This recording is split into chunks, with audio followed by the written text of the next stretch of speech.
Waste no more time arguing what a good man should be. B1. Marcus Aurelius dropped that line nearly 2,000 years ago, and most men still miss the point.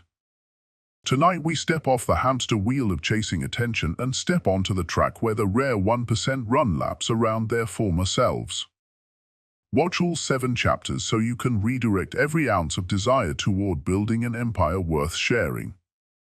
When you finish, smash like, subscribe, and fire your commitment in the comments so the brotherhood can keep you honest. Chapter 1. Build your network. Walk into any room and forget the number of phone numbers you could collect. The true metric of value is how many real names you remember and how many remember yours for the right reasons. Building a strong network isn't about charm or small talk. It's about compounding trust. It's about being so reliable, useful, and thoughtful that people think of you without being prompted. Every time you solve a problem for someone, make a timely introduction, or simply show up when it would have been easier not to, your social capital earns quiet dividends. Those deposits don't shout. They stack, silently. And one day, when opportunity knocks, you won't have to scramble. 10 people will open that door for you before you even get to the handle. The Stoics didn't isolate to be impressive, they cultivated connection with deliberate care. Even Epictetus, who lived modestly and emphasized inner virtue, mentored students who later advised emperors. Marcus Aurelius, the most powerful man in the Roman Empire, didn't drift alone through life. He built a brotherhood of thinkers, commanders, teachers, and writers. He understood that one mind is fragile, but a chorus of principled peers is invincible. In the Stoic framework, isolation is weakness dressed up as strength. The wise man walks into his city, his polis, not to be worshipped but to serve, share, learn, and lead. Start building your network with intention. Schedule lunch with the colleague who reads biographies instead of BuzzFeeds. Grab coffee with that mentor you keep meaning to call, the one who always tells you the truth, even when it's uncomfortable. Text your childhood friend not because you want something, but because they remind you who you were before the world told you what to pretend to be. Begin every outreach with one principle: offer value first. Proofread their proposal. Share a lead. Help load their moving truck. Spot their squats. Recommend a podcast, a book, or a client. These small acts earn trust faster than flashy introductions ever could. And here's the key: consistency over charisma. It's not about making one great impression. It's about showing up over and over until people begin to say, "He's always solid. He delivers." Your reputation becomes your business card, and your reliability becomes your elevator pitch. Within a few months, you'll find yourself not chasing clout but being invited into new rooms. Group chats once filled with memes become think tanks. Bar crawls transform into brainstorming retreats. Instead of venting on Twitter, you'll be voice-noting ideas for the next big launch with guys who take feedback as seriously as workouts. The more valuable your circle, the less desperate you feel to validate yourself through strangers. You'll notice your urge to DM women late at night weakens, not from suppression, but replacement. Your calendar's full. Your plate is meaningful. Dinner invites with high-trust collaborators replace awkward cold opens with people who haven't earned your attention yet. The same neurotransmitters that fire from flirtation, oxytocin, dopamine, serotonin, light up when camaraderie, purpose, and respect are present. And they're more stable when they're built on mission, not seduction. The network becomes a moat around your self-worth. When rejection happens, and it will, it no longer feels like death. You'll absorb it like a boxer takes a jab mid-round. It stings, but it doesn't rattle your footing because your foundation is too wide, too solid, and too supported by people who remind you of your value when you forget it. When your name comes up in a room of real people, it's followed by reliable, smart, helpful, grounded. And that's worth more than followers, more than compliments, more than forced charm. True networking isn't transactional. It's transformative. It's the difference between chasing validation and earning invitation. Between needing to prove yourself and already being known. Start now. One call. One lunch. One offer of help. Stack them. Over time, your network becomes not just your resource, it becomes your identity armor. It's not who you know. It's who trusts you enough to build something together. That trust? It's magnetic.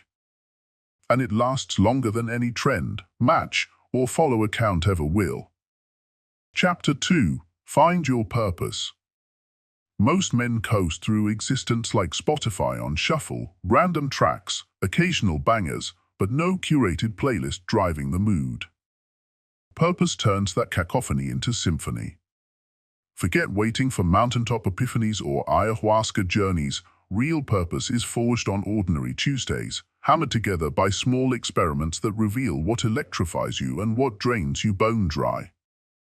The Stoics labeled this personal calling ergon, your unique function in the cosmic order. And discovering it starts with a ruthless energy audit. Grab a notebook and chart a week. Every hour, jot the task and how you felt, charged, neutral, depleted. By Sunday you'll see patterns. Brainstorming marketing angles lifted you, but endless status meetings flatten you. Woodworking side projects lit a spark, but doom scrolling left you numb. Circle the energizers in red. Now interrogate them. Which solve the real problem? Which could someone pay for? Which marry skill with curiosity? This isn't about turning every hobby into a hustle. It's about aligning daily effort with something that feeds and funds your spirit. From there, stake milestone flags to give the mission a spine. Schedule a language proficiency exam 6 months out if global fluency serves your vision. Mark your end for launching an MVP website showcasing that niche database service you've been plotting. Commit to raising 10 grand for a clean water nonprofit by next spring because service keeps ego from devouring purpose. These flags aren't optional, they're lighthouses. When temptation whispers, extra Netflix episode, casual hookup text, it crashes against concrete deadlines. A packed calendar of rehearsals, prototypes, training cycles turns late-night you up, pings into white noise. Purpose is a jealous partner. Betray it with idle distraction and it retaliates with restlessness and brain fog. Honor it, and it rewards you with momentum, deep workflow states, 3 a.m. epiphanies worth scribbling, mentors suddenly magnetized by your clear direction. Clarity is irresistible because it reduces friction for everyone around you. While peers probe, so, what do you think we are? You're busy asking, how does this moment move the mission? That certainty functions like gravity. Colleagues orbit it, investors respect it, potential partners feel it. They sense the future you're already living in draft form and want a boarding pass. And when setbacks arrive, as they always do, purpose reframes them as plot points, not verdicts. A failed prototype isn't proof you're lost, it's feedback for iteration 2. A painful breakup isn't evidence you're unlovable, it's archived data on compatibility so your internal compass aims sharper. Purpose converts chaos into curriculum. But be warned, purpose evolutions demand version control. As you level up, yesterday's milestones turn into maintenance representatives, celebrate, then reset coordinates. Do quarterly retrospectives. What metrics moved? Which rituals stalled? Update the playlist, swap stale tracks for fresher riffs that sync with your expanding range. Growth without recalibration breeds stagnation disguised as momentum. And remember, purpose is multidisciplinary. It permeates body, wallet, and relationships. You lift weights not just for vanity but to shoulder the workload purpose assigns. You chase financial independence because cash is rocket fuel for vision, not trophies for ego. You cultivate solitude so noise doesn't drown the mission briefing. Every domain feeds or bleeds the central objective. Eventually, you'll notice the sly shift. External validation fades because execution itself intoxicates. You don't need applause for shipping version 1.2. The act of shipping is oxygen. That self-propelled engine frees you from the most time-wasting pursuit of all, chasing indifference. Women, employers, and allies feel the difference. They see a man whose schedule reflects deliberate architecture, whose yes lands like steel, whose no comes laced with direction, not guilt. They recognize someone easier to trust than to tempt off course. That reputation compounds faster than any investment fund, opening doors you didn't know existed, because doors love to swing for people already in motion. Purpose won't spare you from fatigue, but it will ensure every ounce of fatigue purchases progress. And progress, stacked day after day, year after year, becomes legacy, something Stoics valued above breath. Draft the playlist, track the metrics, plant the flags, and run the mission. The world is starving for men who know why they wake up, become one, and watch how quickly the universe rearranges itself around your orbit. Chapter 3. Prioritize health and wellness. Your body is not decoration, it's infrastructure. It is the printing press for every ambition, the chassis for every mission, and when its gears jam, everything else, your creativity, your confidence, your connection, grinds alongside it. Most men let modern convenience dictate their form. Breakfast is sugar in disguise, lunch comes in microwavable trays, and dinner gets delivered in plastic. Add fluorescent lighting, chronic sitting, poor sleep, and digital overstimulation, and your system slowly degrades, not in a dramatic collapse, but in a creeping decline you normalize with "I'm just tired" or "my back's been weird lately." The Stoics viewed physical discipline as a prerequisite to mental clarity. Seneca, Epictetus, Marcus, they didn't train because they were gym bros. They trained because they understood that mastery of the mind is impossible when the body is neglected. Energy isn't something you asked for, it's something you condition into existence. That starts with adopting an athlete's mindset, even if you never set foot on a field. You are your own competitor. Schedule resistance training 3 times a week, not for vanity, but because progressive overload isn't opinion, it's biology. Add 5 more pounds. 1 more rep, 1 more set. Progress measured. Muscle earned. Walk 10,000 steps daily, not as a gimmick, but as a signal to your evolutionary software that you're still in the game. Carry groceries like you're training for a deployment. Run stairs while taking calls. Bike to errands when possible. Movement isn't a task, it's a lifestyle default.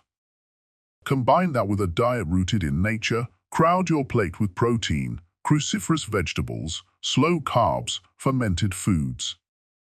If it didn't exist 100 years ago or can't be pronounced by a 10-year-old, question it. Hydrate before thirst. Stretch before soreness. Sleep before burnout. Every one of these inputs shifts internal levers: higher testosterone, improved HRV, lower resting heart rate, steadier blood sugar, calmer digestion, clearer skin. The compounding effect is silent but seismic. You wake up earlier not from alarm, but momentum. You recover faster between sessions and between emotional events. You handle stress like a stone in a river. You begin to notice how confidence rides not on external validation but on the tension in your lats, the steadiness of your breath, the groundedness in your stance. That's the shift. You stop needing to posture because your biology already broadcasts stability. Women notice that before they notice looks. Vitality emits frequency. It's not about abs or aesthetics, it's the clean scent of someone who has discipline pulsing through his morning routine, cadence in his gait, ease in his movement. Your posture changes when you're nourished. Your eyes hold longer. You listen longer. Your nervous system doesn't beg for attention, it offers presence. That's what attracts. Not flash. Not filters. But the unmistakable steadiness of a man who shows up for his body like he shows up for everything else. You become the one who climbs stairs two at a time, parks far and walks briskly, packs meals for road trips instead of buying junk, drinks water in social settings without apology, and goes to bed on a Saturday night when everyone else is chasing external permission to feel worthy.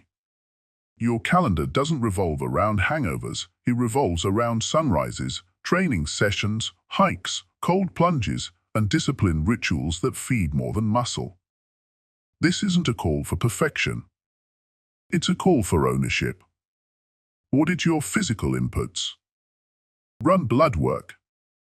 Track resting heart rate. Eliminate foods that fog you.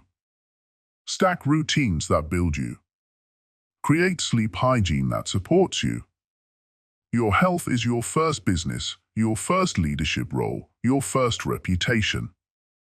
Every missed workout isn't just a lost pump, it's a vote against the man you promised yourself you'd become. The man who moves well, eats well, sleeps well, and breathes well is rare. He's magnetic not because he performs health, but because he embodies it. No need for declarations. No need for trends. Just quiet consistency. Stoic to the core. Health becomes your silent marketing, your ultimate resume, and the foundation from which every other chapter of your life can be written with strength, grace, and staying power. Prioritize it, not for applause, but for freedom. Because without it, nothing else holds. And with it, you hold everything else with ease. Chapter 4. Achieve financial independence. Flex culture sells you a leased car, a rented penthouse view, and a credit-financed outfit, all to impress people who forget your name by next weekend. Stoic philosophy measures status by one metric only: surplus equals sovereignty. Freedom isn't how loud you can spend, it's how quietly you can walk away. That transformation begins with radical, forensic clarity. Print or download every statement: student loans, auto notes, credit cards, BNPL schemes, utilities, forgotten app subs. Paste the numbers into one unforgiving spreadsheet. For 30 straight days, log every outgoing cent: 3 a.m. drive-through tacos, surge-priced ride shares, idle Amazon essentials, and the subscription you forgot after the free trial. Next, rank liabilities by interest the way a commander prioritizes threats on a battlefield. The highest April is the trebuchet battering your castle walls. Lay siege to it first with every spare dollar while you pay minimums on the lesser threats. When that fortress finally collapses, redeploy its captured cash flow to the next tower until the field is clear. Parallel to the debt assault, funnel a non-negotiable 10% of every paycheck into a broad market index fund. Why? Because time in the market beats timing the market, and compound interest is the only ally that never sleeps or judges your mistakes. Then carve out another 5% for a skills fund, courses, conferences, equipment, certifications, anything that sharpens the blade you earn with. Automate these transfers the morning after payday so human mood and momentary temptation never sabotage the plan. Automation is discipline without the daily fight. Now establish your emergency buffer, 3 to 6 months of core living costs, inside a high-yield account labeled options. That is exactly what it buys: the option to resign from a soul-sucking boss without panic, the option to say no to shady partnerships, the option to bankroll a month-long sabbatical when burnout whispers. While the buffer blooms, live visibly beneath your means. Treat every raise like seed, not water. Invest first, upgrade sparingly. When you do buy quality that outlasts trends. A pair of Goodyear welted boots resold twice outlives 5 cheap pairs that die before winter ends. Track net worth monthly the way athletes log resting heart rate. Data removes delusion and fuels course correction. As accounts swell and liabilities shrink, psychology tilts. Wealth reverses the chase dynamic. You no longer stalk dates you can't afford. You design weekends that mirror your values, scuba certifications, cabin writing retreats, 26-mile trail treks, then invite those aligned with that lane. Money stops acting as ostentatious bait and starts serving as silent infrastructure powering the mission. The calm that comes from knowing rent, healthcare, and car repairs are prepaid seeps into your posture, your sentences stretch, desperation evaporates. Women sense that steadiness long before they clock a logo. True financial independence feels like a well-built house. Doors close softly, floors don't creak, the air stays warm even when markets storm outside. Yet vigilance must stay sharp. Lifestyle creep is the saboteur disguised as deserved reward. Before swiping, enforce a 48-hour quarantine, wait 2 dawn cycles, revisit the spreadsheet, and ask whether the purchase expands freedom or merely decorates ego. 90% of impulses die in that purgatory, the 10% that survive emerge with conviction. Holiday bonuses? Treat half like principle, half like play. Windfalls? Split them between future security and present joy, never pure indulgence. Broaden your offense too. Once debts vanish and the buffer sits fat, escalate investment, max retirement accounts, funnel extra income into a low-fee brokerage, plant seeds in local real estate syndicates or revenue-sharing side businesses. Diversify streams so no single employer or market mood can yank your steering wheel. Consider geo-arbitrage, work remotely for a metropolitan salary while living months abroad where costs and stress run lower. Purpose-driven frugality isn't about living small, it's about clearing runway for big, bold moves. Over time, surplus grows from trickle to moat. Opportunities you once begged to enter now knock, seeking your calm capital and disciplined judgment. You evaluate each with philosophical detachment. Does this align with purpose? Does it fit my risk contour? Does it buy time or steal it? Money, properly mastered, becomes a silent bodyguard, steady, unflashy, lethal against chaos. It's not romance fuel, yet it nourishes every relationship by removing the static of financial stress. It's the bedrock for authentic connection, stable, unhurried, unshaken by the gusts that topple facades built on borrowed gloss. Remember, Stoic freedom is not the absence of desire, it's the mastery of resource. Own your numbers first, then own your days, your choices, and ultimately your destiny. Surplus equals sovereignty. Build yours brick by deliberate brick and watch the chase turn into quiet, compounding momentum toward everything that matters. Chapter 5. Learn to enjoy your own company. Solitude is either your sanctuary or your prison, depending entirely on how well you've trained your self-dialogue. For most men, silence is unbearable. When the room goes quiet, when no one is texting back, when plans fall through, they scramble. Not for purpose, but for escape. The default reaction is outsourcing peace, texting 5 people, refreshing socials, calling anyone who will pick up just to dodge the echo of their own unexamined thoughts. This is dependency disguised as connection. And women sense it.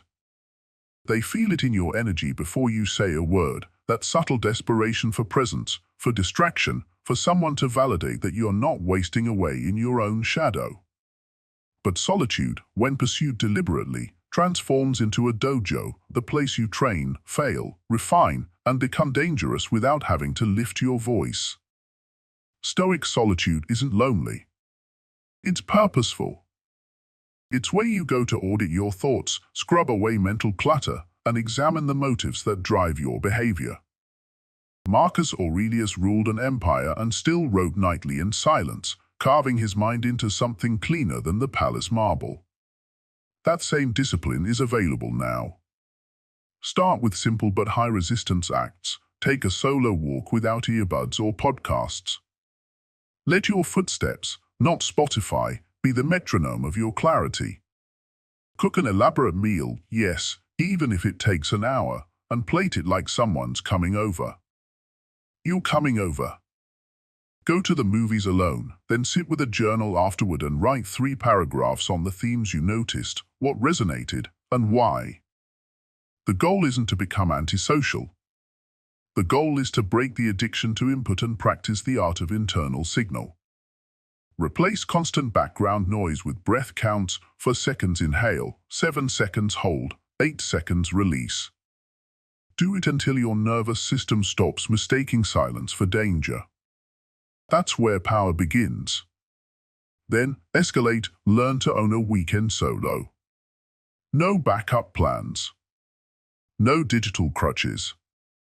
Museum mornings. Park bench lunches. Library afternoons. Garage projects where you build something real and tangible with your hands. Walk 5 miles through neighborhoods you've never noticed. Let the day unfold not with obligation, but with intention. As your comfort with quiet deepens, your energy begins to feel different. You become harder to shake, harder to distract. You don't need the group chat, the party, or the +1 to feel alive.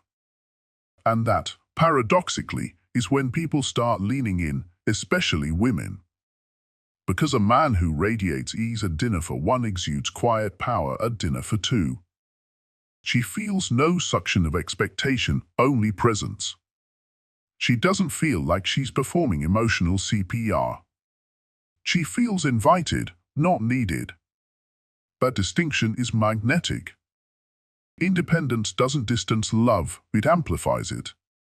Affection given freely, not squeezed from desperation, is a signal of abundance. When your joy is built on inner discipline, not external engagement, everything you offer in relationship becomes a gift, not a demand. This shift rewires the entire architecture of your social life. You stop texting just to fill space. You stop entertaining flaky energy. You stop waiting for a reply to feel seen. Instead, you pour your bandwidth into mastering a new skill, building a system, expanding your knowledge. When you do text, when you do show up, it's with intention. The conversation deepens because you have something to offer besides presence. Your company becomes richer because you've spent enough time inside your own mind to make it worth sharing. Solitude isn't withdrawal. It's strategic insulation, a place to armor your identity, fortify your goals, and process your day without distortion. From that place, you generate gravity. A woman sitting across from you doesn't feel like she's being asked to complete you. She feels like she's been offered a seat beside a man who already knows who he is. That's irresistible. Not loud. Not flashy. But unmistakably solid. So start now. Choose one day this week to be fully yours. Don't plan it around anyone else. Leave the headphones at home. Skip the scrolling. Go where you've never been and listen to what your thoughts try to hide behind static. Walk long enough that your thoughts go quiet. Then listen again. In that silence, you'll hear the click of self-trust returning. The presence you once chased from others, there it is, already inside you. Steady. Sovereign. And ready to be shared without need. Only 1% of men know how to generate that presence. You can become one of them. All it takes is the willingness to be alone, until alone feels like enough. That's when everything else starts chasing you. Chapter 6. Master a high-value skill. Skill is the only currency that never deflates, never expires, and never depends on someone else's permission to spend. While your peers refresh social feeds, scroll dopamine slot machines, or debate which hustle works, you need to plant your flag in one domain and start building real leverage. Pick a skill with a pulse, something that solves real-world problems and aligns with your curiosity. Whether it's software development, copywriting, welding, data analytics, UX design, or another discipline that lives at the intersection of market demand and personal intrigue, your decision to start mastering it marks the day your trajectory changes. This isn't passive dabbling or learning in theory. This is structured, deliberate practice. You show up like it's a job, even if no one's paying yet. 2 hours a night, no distractions. Weekends split into Pomodoro sprints. Every course you buy, completed, not bookmarked. Each tutorial, paused and replicated, not just watched.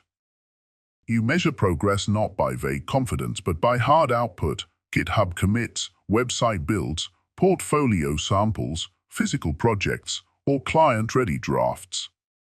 Skill acquisition is not knowledge hoarding, it's execution. Execution with iteration, which means seeking critique from people who live in the arena, not from friends who praise everything. It means swallowing feedback like medicine, bitter, necessary, transformative.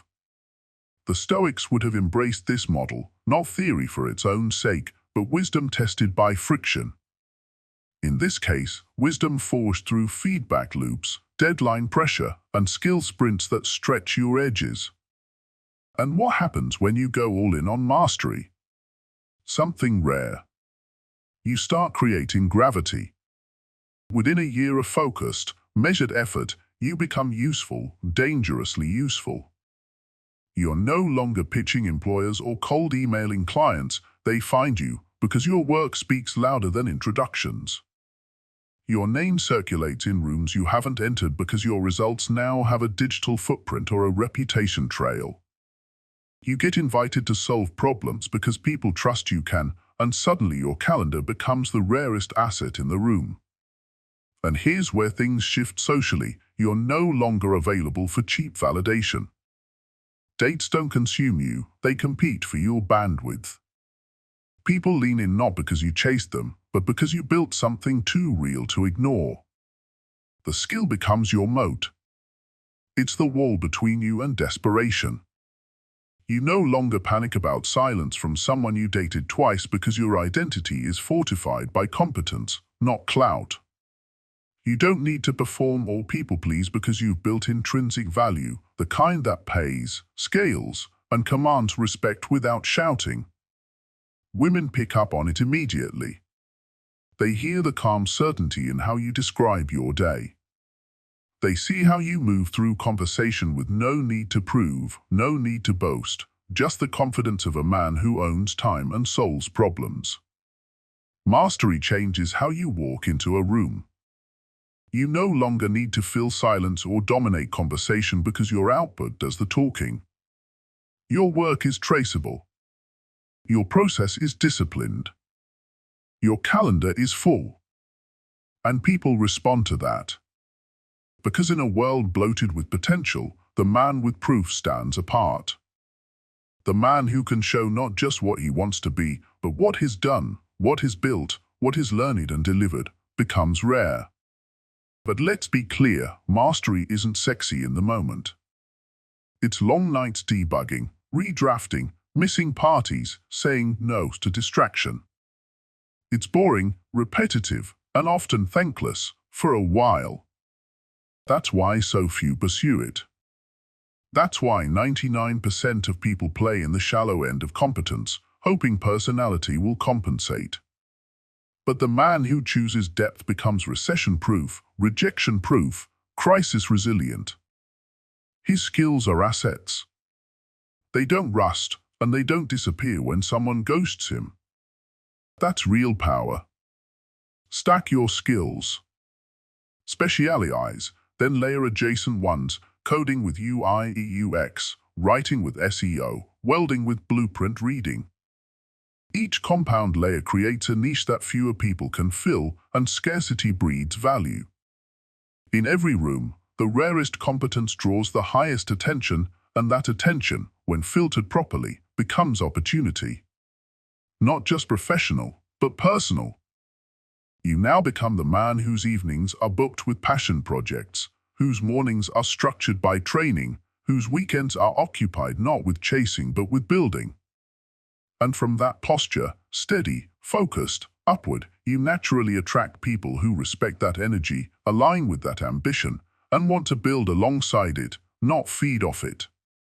Skill doesn't just build money or mastery. It builds self-respect, and self-respect is louder than any pickup line. The man who can create, fix, write, code, design, weld, speak, teach, he doesn't chase. He selects. And that changes everything. Stoicism teaches that the path to freedom runs through discipline. Mastery is one of the clearest, most direct versions of that path. Walk it and watch your world reorganize itself around what you've built. The one who builds, wins. Every time. Chapter 7. Contribute to something greater. A self-centered mission will inevitably collapse under its own weight. It might look impressive at first, fast cars, stacked income, curated physique, but the deeper it revolves around your individual satisfaction, the more hollow it feels over time. That's because we're not wired to be fulfilled by self-service alone. Purpose without contribution becomes performance. And performance, no matter how polished, can't sustain the soul. Eventually, you realize chasing more of what benefits only you leads to emotional dehydration. Stoicism knew this centuries ago. True strength, true contentment, comes when virtue expands beyond your private victories and pours into the lives of others. Contribution isn't about applause or martyrdom, it's about perspective. Tutor kids who just arrived from a war-torn country and your petty irritations about slow Wi-Fi vanish. Carry bricks on a trail-building crew for 4 hours and you discover muscles and humility you didn't know existed. Serve meals to the hungry and watch how quickly your obsession with likes and replies loses relevance. Donate blood, not for Instagram, but for someone else's mother who may need it. Coach a youth team and see your leadership evolve through patience instead of position. These acts recalibrate your nervous system. They teach you that the world is bigger than your ambition and kinder than your ego lets you believe. The Stoics prized action rooted in moral clarity. Epictetus taught that virtue must serve the whole, not merely the self. By contributing, you tap directly into that ancient river of meaning. You become useful, not just successful. And usefulness builds a different kind of gravity. It anchors you. It slows the anxious spinning of your own problems because now your calendar holds something sacred. Something someone else is counting on. When Saturday morning rolls around and you're due at a non-profit site or a mentorship breakfast, there's no room for sulking, no space for "what did she mean by that text?" There's only presence, responsibility, and quiet impact. And practically, the ripple effects are enormous. Service expands your network horizontally and vertically. You meet people who aren't trying to sell or seduce, they're trying to help. They see how you show up, how you speak to elders, how you deal with kids. Reputation built without branding. These relationships are forged not on mutual advantage, but on shared mission, and that's a far deeper bond. Mood improves, not because your life suddenly became easier, but because your actions create hormonal feedback, dopamine for task completion, oxytocin from shared purpose, serotonin from respect earned without needing attention. It's neurochemical wealth, and it lasts longer than any buzz from validation or flirting. And yes, women feel this difference. When they ask how your weekend was, and you mention the community garden, the literacy program, the trail hike where you carried supplies for an injured volunteer, they hear something far more powerful than "I hit a new bench PR" or "went out with the guys again." They hear patience. They hear substance. They hear leadership that doesn't rely on volume. A man grounded in service doesn't need to prove he's valuable. His actions do that without him speaking. He doesn't chase, he attracts, because what he radiates is rare and real. But here's the deeper reward. You hear it too. After a month of showing up for something bigger than yourself, your inner voice shifts. It stops asking, "Am I enough?" and starts whispering, "I'm useful." That whisper is everything. It outlasts rejection. It outlasts loneliness. It outlasts the hunger for applause because it's nourished by meaning. You look at yourself differently, not because you've won something, but because you've given something that can't be taken back. Start small. 1 hour a week. Pick a cause that hurts to think about. Children in need. Parks underfunded. Veterans neglected. Show up, listen, lift, ask nothing in return. Over time, you'll notice something remarkable. Your problems shrink, your posture straightens, and the void you once tried to fill with attention, approval, or affection begins to overflow with something steadier, purpose forged in service. Stoic wisdom places virtue above comfort, and contribution is how you prove that virtue to yourself. You move from consumption to creation, from being impressive to being dependable. And in that shift, something rare happens. People begin to follow you, not for who you say you are, but for how you make the world around you better. That's the signal that outshines any pursuit. And that's the man you were meant to be all along. The 1% of men who stop chasing women don't grow cold toward connection. They grow so luminous in network, purpose, health, wealth, solitude, skill, and contribution that connection chases them. Start with the chapter that pinched hardest. Execute for 30 days and report back. We'll hold the line together. Like, subscribe, comment your first target, and remember Marcus's warning: waste no more time chasing what runs away. Become what stands still and draws the world inward.